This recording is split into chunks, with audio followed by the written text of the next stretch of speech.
চালা কুকুৰ মোৰ উৰা কাপোৰখন কিয় টানি আছ তই মোৰ কাপোৰখনো টানি আছে অ তোৰখনো টানি আছে ओए भूत भूत भूत एक काम कीजिए कोई बुरा उस्ताद को बुलाकर कोच कीजिए কাইলৈ পুনাৰ লগত কোনোক এজনৰ ঘৰত ঘৰখন চোৱাই আহগৈ যা ঘৰখনত কিবা খেলি মেলিয়ে হৈছে নেকি হ'ব খুৰা আমি দুয়োজনে পুৱাই যাম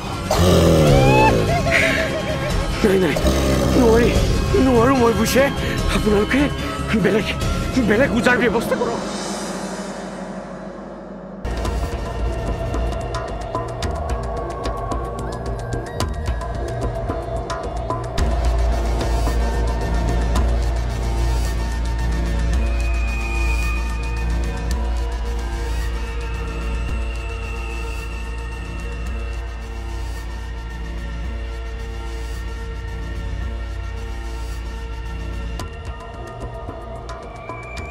আহা চাহ দিছো গৈ আছো বলা মই মুখখন ধুই গৈ আছো সোনকালে আহা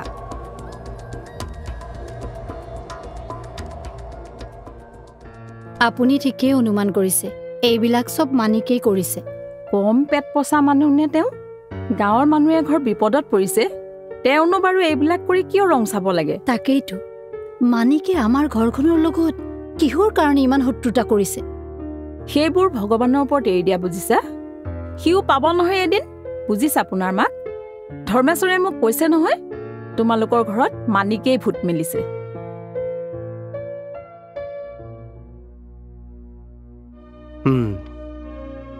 সকলোবোৰ কথা শুনিলো তাৰ মানে মহেশ হাজৰিকাই তোমালোকৰ মাটিখিনি এক্সচেঞ্জ কৰিব বিচাৰিছে দেউতাই কিন্তু মহেশ হাজৰিকাক মাটিখিনি নিদিও বুলি খাটাংকৈ কৈ দিছে ঘৰখনত কোনোবাই ভূত মেলিছে বুলি গাঁৱৰ মানুহে কাৰোবাক সন্দেহ কৰিছে নেকি মানিক খুৰাই ভূত মেলা বুলি গাঁৱৰ মানুহৰ মাজত বুবু বাবা চলি আছে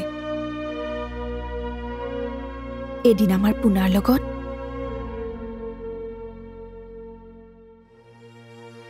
মানিক খুৰা ৰবচোন কি হ'ল ক আমাৰ ঘৰত ভূতে ওলাওক বা প্ৰেতে ওলাওক বদলে বদলে কৈ ফুৰিবলৈ আপুনি কোন চাই আছো আপোনাক ঐ মুখ চম্ভালি কথা কবি দেই মুখত যি আহে তাকে নকবি কিন্তু কিয় নকম আপুনি আমাৰ ঘৰত ভূত মেলিব আৰু গাঁৱত কৈ ফুৰিব হা আমি ঘৰ মাতি এৰি গুচি যাব লাগে কি কৈছ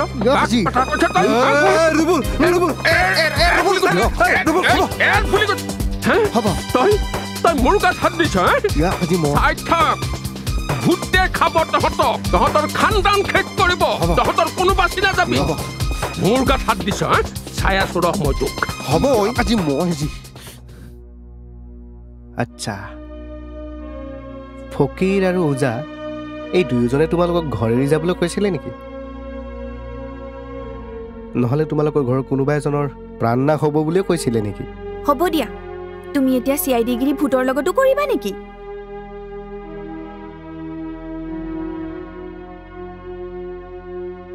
বাৰু কোৱাচোন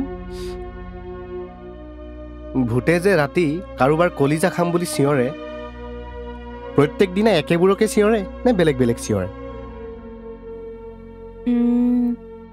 একেখিনি কথাকে চিঞৰে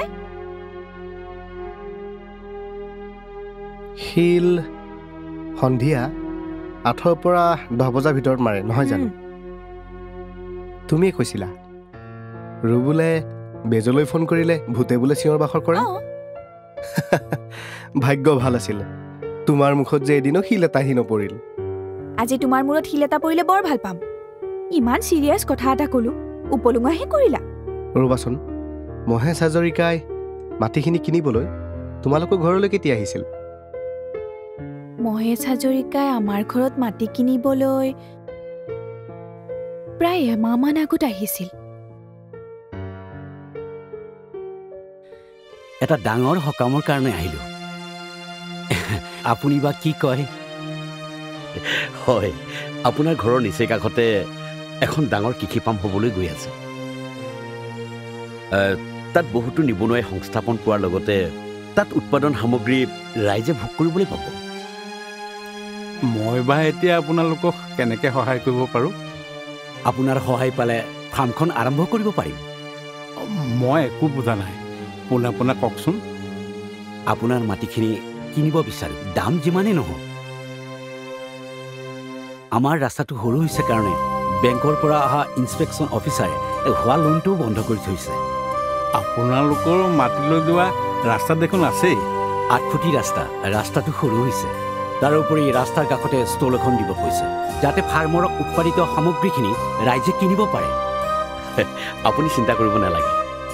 আপুনি মাটিৰ সলনি মাটি পাব, ঘৰৰ সলনি ঘৰ পাব, আৰু বাৰীত থকা গছ গছনিৰো মূল্য পাব। যদি আপুনি ওপৰঞ্চি কিবা বিচাৰে সেইখিনিও একেতে দিব। চাহ খাওঁ। চাওক, সেইটোহে সম্ভৱ নহ'ব। মোৰ দেউতাই দি যোৱা এই মাটি বাৰী মই জীয়াই থকা কালত বিক্ৰী কৰিব নোৱাৰোঁ। আৰু এটা ডাঙৰ কথা হৈছে কি, মোৰ দেউতাক দাহ কৰা মৰিশালীটো এই বাৰী চুকতে আছে। চাওক ডাঙৰীয়া, এবাৰ ভাবি চিন্তি চাওক। মই নিজৰ লগতে আন বহুতৰে পেটত ভাত দিব বিচাৰিছোঁ। শিক্ষিত নিবনুৱাক সংস্থাপন দিব বিচাৰিছোঁ, আৰু ইয়াতে আপোনাৰ ল'ৰা ছোৱালী দুটাকো সংস্থাপন দিব পাৰিম। চাওক, মই দেউতাৰ সম্পত্তি বিক্ৰী নকৰোঁ। মই হাতযোৰ কৰি কৈছোঁ, এই প্ৰসংগত আৰু মোক একো কথাই নক'ব আপুনি। তেনেহ'লে মই ফাৰ্মখন খোলাৰ আশাই বাদ দিলোঁ। তাৰমানে মহেশ হাজৰিকাই ফাৰ্ম নুখোলোঁ বুলিয়ে কৈছিলে। অঁ, মহেশ হাজৰিকা তোমালোকৰ ঘৰলৈ আহোঁতে ৰুবুলো তোমালোকৰ ঘৰত আছিলে নেকি? নাছিল। তেওঁলোক যোৱাৰ পিছত ৰুবুল আহিছিল। আচ্ছা, মহেশ হাজৰিকাৰ লগত ৰুবুলৰ কিবা সম্পৰ্ক আছে নেকি? নাই, তেনেকুৱা কোনো সম্পৰ্ক নাই। কিন্তু ৰুবুলে এদিন মোক কৈছিল মহেশ হাজৰিকাই বোলে তাক বৰ ভাল পায়।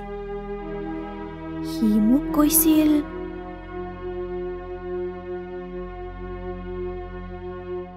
কিহে ডেকা ল'ৰা, কৰবালৈ যোৱা? হয় খুৰা, ভালে আছেনে? আছো। এই পোনাৰ ঘৰলৈ কিবা যাওঁ। কামত যাবা চাগে? নাই, এনেই কাম নাই বন নাই, কিনো কৰিম, এবাৰ তাৰ পৰাই আহোঁ। তুমি পুনাৰ ভাল বন্ধু বুলি জানো। হয়। এওঁ গাঁওখনৰ ভিতৰত চোকা ল'ৰা, অনাৰ্ছ গ্ৰেজুৱেট, মানে কমাৰ্চৰ। জানো নহয়। চোকা হৈনো কিডাল কৰিছোঁ খুৰা, ঘৰখনৰ বোজা। ধৈৰ্য ধৰা, ভাল দিন আহিবই।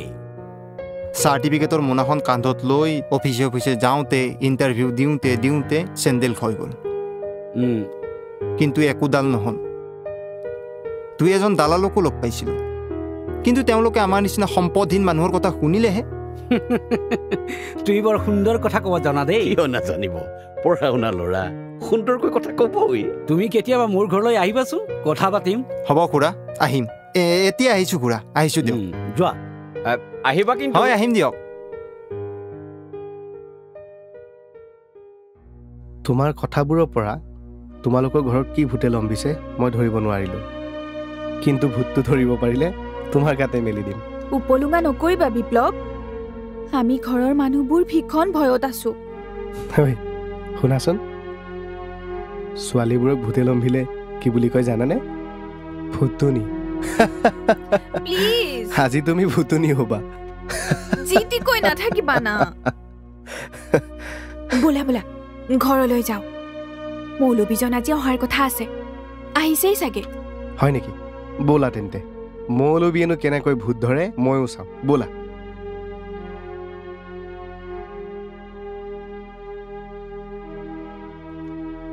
বহা।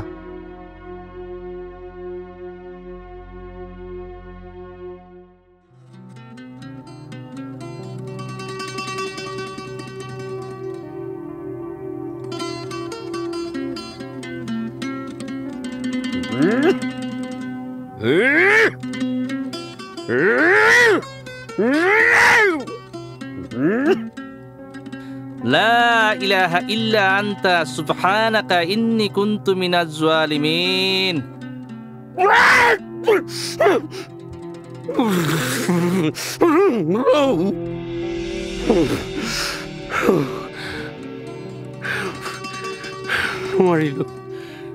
নোৱাৰিলোঁ। এই পেটত মাক মই বহুত কষ্ট কৰি খেলিব নোৱাৰিলোঁ। আপোনালোকৰ এই শ্মশানত বাহ লোৱা প্ৰেতাত্মাই আপোনালোকৰ কাৰোবাক লগৰী কৰিহে ইয়াৰ পৰা আঁতৰি যাব। মানে প্ৰভু কাৰোবাৰ প্ৰাণ লৈ লগৰী কৰিব। এটা উপায় আছে উপায়। আপোনালোকে এই ঘৰ বাৰী এৰি গুচি যাব লাগিব। হে প্ৰভু, কি কৰো এতিয়া?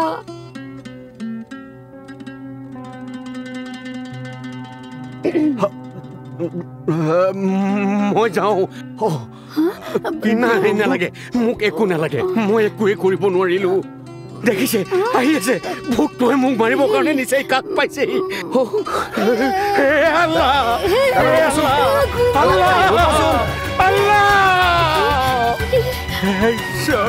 কি কৰিছা খুৰা ৰ'ব, মই চাই আহিছো ৰ'ব।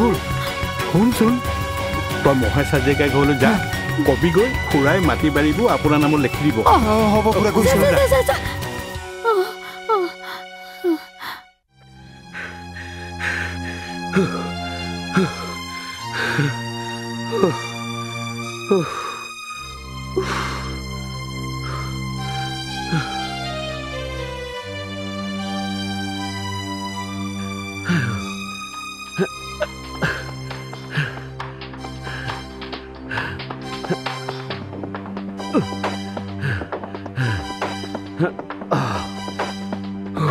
ভগৱান ৰক্ষা। কিয় পলাইছে? কিয় পলাইছিলি? ভূতটোৱে খেদি আহিছে, মোৰ গাত লম্বি আহিছে, মাৰি পেলাব বুজিছে। মাৰি পেলাব? সঁচা কথা ক। মোৰ গাত একো ভুল নাই, এইবিলাক সেই ৰুবুলে কৰিব কৰাৰ কাৰণেহে কৰিছিলো। মই ৰুবুলৰ কথাত অনুমান কৰিছিলো তহঁত কোনো হাৰি যাব নোৱাৰিবি। কম সকলো কম, কিন্তু ইয়াত নহয়। আপুনি মোক ঘৰলৈ বলক। ঘৰত বল। কি কোৱাহে? খুৰা, আপোনাৰ কামটো সম্পূৰ্ণ হৈ গ'ল বুলিয়ে ধৰক। সঁচাই, হেম খুৰাই মাটিখিনি আপোনাৰ নামত লিখি দিম বুলি কৈছে, আৰু তাৰ বাবেতো মোক ইয়ালৈ পঠাইছে, আপোনাক মাতি পঠাবলৈ। আপুনি এটা কাম কৰক, আপুনি আজিয়েই তালৈ বলক। আজিয়েই মানে এতিয়াই যাম? দেৰি কৰিলে নতুন সমস্যাই দেখা দিব পাৰে। ঠিক কৈছে খুৰা, আপুনি দলিল পত্ৰখিনি লৈ লওক, বলক। তুমি বহা, মই এগ্ৰিমেণ্টৰ কাগজ পত্ৰখিনি লৈ লওঁ। ঠিক আছে খুৰা।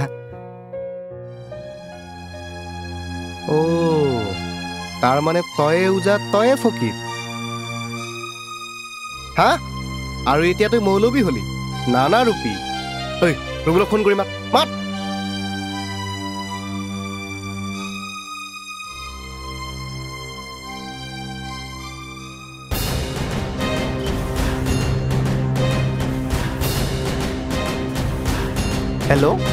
হেল্ল' ৰুবুল, ক'ত আছ? মই আপোনাৰ ঘৰলৈ গৈ আছো দাদা। সোনকালে আছোন। ভূতৰ মাতটো ক'ত?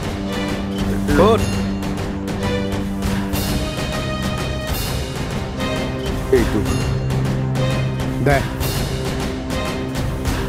ভূতৰ মাতটো মই লৈ ল'লো। এই ৰিমোটটো টিপিলেই ভূতটোৱে চিঞৰে, আৰু যন্ত্ৰটো ৰুবুলে বাৰীতে ৰাখিছে। ঘৰখনত শিল কোনে মাৰিছিল? ময়ে মাৰিছিলোঁ। ৰুবুলে মিছ কল দিয়াৰ লগে লগে শিল দলিওৱা আৰু ভূতৰ মাত উলিওৱা কামটো ময়ে কৰিছিলোঁ। আচ্ছা, ঘৰখনত প্ৰথমতে ভূতৰ ভয় কেনেকৈ তুলিছিলি? ৰুবুলে খুৱাইছিল। মানে ৰুবুল আৰু পোনা শুই থাকোঁতে গাৰ কাপোৰ টানি দি ভূতৰ ভয় খুৱাইছিল। আৰু এদিন ৰাতি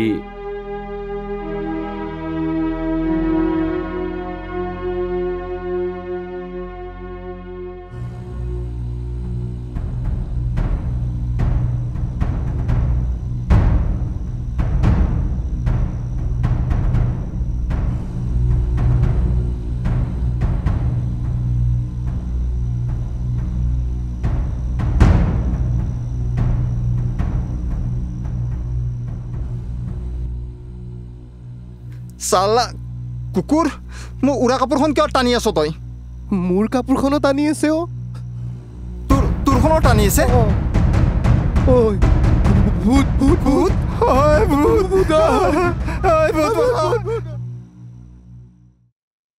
মাটি বাৰীৰ কাৰণে তহঁতে ইমান তললৈ যাব পাৰিলি হা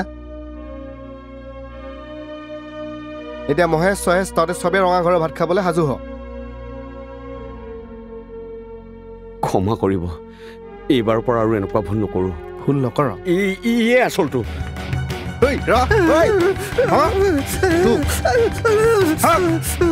তই মানুহঘৰ চুকতে থাকি বুকুতে বুকু দিলি হা এতিয়া জেলৰ ভাত খাবলৈ সাজু হ মই পৰিয়ালটোৰ ভালৰ কাৰণে কৰিছিলি হা চালা পপি চালা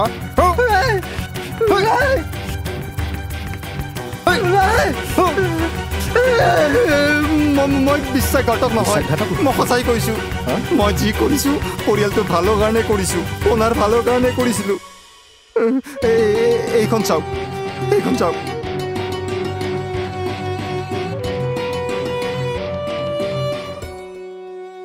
চাওক ভালকৈ চাওক মই যি কৰিছোঁ সেইখন ঘৰৰ ভালৰ কাৰণে কৰিছোঁ আপোনাৰ ভালৰ কাৰণে কৰিছিলোঁ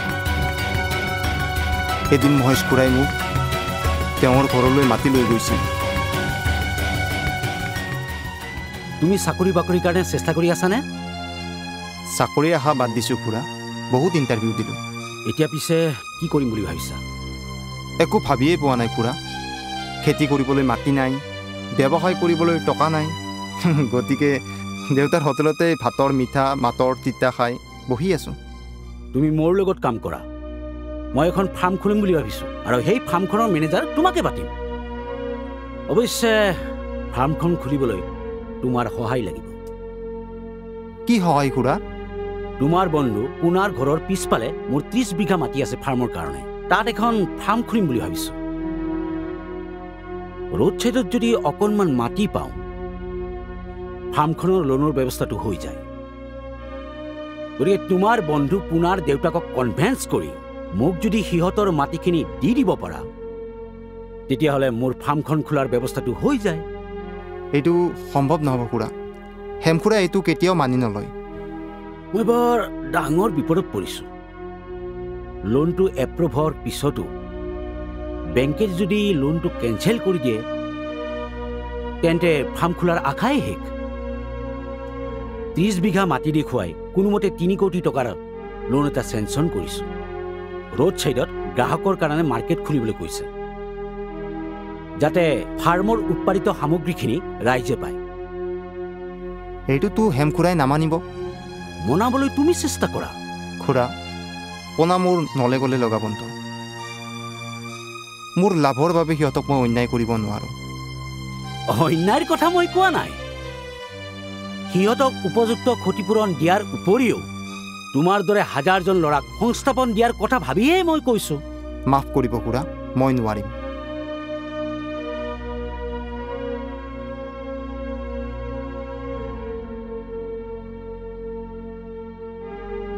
কিয় নোৱাৰিবা পাৰিবা দেৱ এওঁ সহায় কৰিলে হ'লহেঁতেন খুৰা অন্য সকলো কৰিম আপোনাৰ বাবে কিন্তু পোনাৰ ঘৰখনো মই অন্যায় কৰিব নোৱাৰিম যদি পোনাৰ ঘৰখনৰ অন্যায় নহৈ উপকাৰ হয় তেতিয়া মই বুজা নাই চোৱা পোনা BA পাছ কৰি ঘৰতে বহি আছে তেওঁলোকৰ ঘৰখনত যদি মাটি বাৰী দিয়াৰ উপৰিও পোনাক বিজনেছ কৰিবৰ কাৰণে টকা দিওঁ আৰু ছোৱালীজনীকো যদি ফাৰ্মতে কিবা এটা সংস্থাপন দিওঁ তেতিয়া সিহঁতৰ ঘৰখনৰ প্ৰতি তুমি উপকাৰ কৰা নহ'ব জানো চোৱা ৰবুল তোমাৰ ভাল হ'ব তোমাৰ বন্ধুৰ ভাল হ'ব আৰু তোমালোকৰ লগতে বহু নিবনুৱাই তাত সংস্থাপন পাব যদিহে মই কোৱাৰ দৰে তুমি কামবোৰ কৰা তোমাৰ বিশ্বাসৰ কাৰণে তোমাৰ বন্ধুৰ কাৰণে 3 লাখ টকাৰ চেক এখন মই সাইন কৰি দিম কিন্তু মই মাটি পোৱাৰ পিছতে বেংকত চেকখন জমা দিব পাৰিব এতিয়া মই কি কৰিব লাগিব তুমি আমাৰ ককাইদেৱে যিদৰে কৰিবলৈ কয় সেইদৰে কামখিনি কৰি গ'লেই হ'ব ঘৰখনত ভূতৰ ভয় দেখুৱাই হেমকান্তক মাটি বিক্ৰী কৰিবলৈ বাধ্য কৰাব লাগিব তুমি বন্ধুৰ কল্যাণ কৰিবলৈ গৈ তই ইমান বেয়া কামত লিপ্ত হলি হেমখুৰাই নামানাৰ বাবেহে এনেকুৱা কৰিবলৈ বাধ্য হৈছিলোঁ। মই মাইক্ৰ' চাউণ্ড বক্স এটা বাৰীত ফিটিং কৰিছিলোঁ। জানো ই সকলোবোৰ কৈছে। আমাক ক্ষমা কৰি দিব। এটা ভাল উদ্দেশ্য লৈহে আমি এইবোৰ কৰিবলৈ লৈছিলোঁ। মহেশ ককাইদেউ মানুহটো বহুত ভাল। নিজৰ লাভৰ লগতে অঞ্চলটোৰ নিবনুৱাৰ সমস্যা সমাধানেই তেওঁৰ উদ্দেশ্য। হেমখুৰাৰ মাটিখিনি নহ'লে ফাৰ্মৰ বাবে লোনটো নহ'ব বুলি জানিহে এইবোৰ কৰিছিলোঁ আমি। কাৰণ ফাৰ্মখন হ'লে পোনা, মূৰ, কৰবীৰ আৰু বহুত নিবনুৱাৰ সংস্থাপন হ'ব। হ'ব এতিয়া সেইবোৰ বাদ দে। তহঁত দুইটাই মোৰ লগত খুৰা ঘৰলৈ ব'ল। কাপোৰযোৰ সলাই লওঁ নেকি? যা সোনকাল কৰ।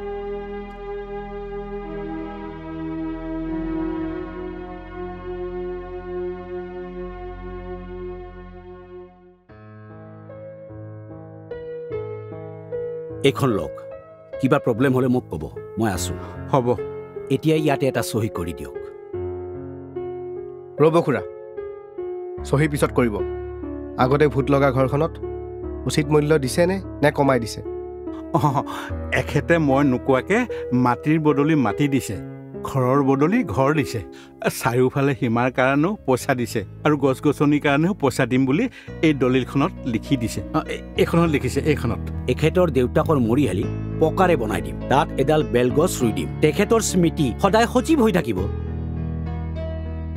মহাশয়, আপোনাৰ উদ্দেশ্য কি মই জানিব পাৰোঁনে? কৃষি ফাৰ্ম খুলি নিজে অৰ্থনৈতিকভাৱে টনকিয়াল হোৱাৰ উপৰিও নিবনুৱাক সংস্থাপন দিয়া। প্ৰকৃততে মই ৰাজ্যৰ নিবনুৱাৰ আদৰ্শ হ'ব বিচাৰোঁ। আমাৰ পথাৰ, আমাৰ বজাৰ, এয়াই মোৰ মূল উদ্দেশ্য। আপোনাৰ উদ্দেশ্য আৰু চিন্তা সঁচাই মহান। ভূতটো মোৰ জেপতে আছে। ভাবিছিলোঁ ভূতটো আপোনাৰ গাতে মেলি দিম বুলি, কিন্তু এতিয়া ভাবিছোঁ ভূতটো নেৰোঁ। খুৰা আৰু খুৰী, আপোনালোকে নিশ্চিন্ত মনে এই দলিলখনত চহী কৰক আৰু এখেতৰ ফাৰ্মখন আগবাঢ়ি যোৱাত সহায় কৰক। মই সাক্ষীত চহী কৰিম। আমাৰ কি হ'ব? দাদা, আমি কি কৰিম এতিয়া? বিপ্লৱ এইবিলাক কি হৈছে মই দেখোন একোৱেই বুজা নাই। আজিৰে পৰা আপোনালোক সকলোৱে শান্তিত থাকিব পাৰিব। মই ভূতটো জেপতে ভৰাই ৰাখিছোঁ। আইনৰ মেৰ পেচত গ'লে গুচৰীয়া জগৰীয়া সকলোৰে ক্ষতি হ'ব। সেয়েহে সকলোৰে উদ্দেশ্য মহান হোৱাৰ বাবে মই ভূতটো জেপতে ভৰাই ৰাখিছোঁ। কি? তাৰ মানে এইবাৰ ভূতটোৱে তোমাকহে লম্বিলে নেকি? বিপ্লৱ, তুমি এইবোৰ কি কৈ আছা? আমি একো বুজা নাই। মোৰ পকেটতে ভূতটো আছে। ৰ'ব। হাই ভূত, মাত। খাম কলেজা খাম, খাম কলেজা খাম, খাম কলেজা খাম, খাম কলেজা খাম। চুপ! আৰে মনে থাক। খাম কলেজা খাম, ভাল মানুহ, সুখেৰে থাকিবলৈ দে। খাম কলেজা খাম। তই আজিৰে পৰা কাৰো কলিজা খাব নালাগে। তই মোৰ লগতে যাব লাগিব। পকেটতে ভৰাই লৈছোঁ। হৰি, তাৰ মানে ভূতটোৱে এতিয়া তোমাকহে লম্বিলে? আৰে আপোনালোকে এইবিলাক চিন্তা কৰিব নালাগে। হ'ব, কৰবি আহোঁ। এতিয়া মই গৈ থাকোঁ দিয়ক।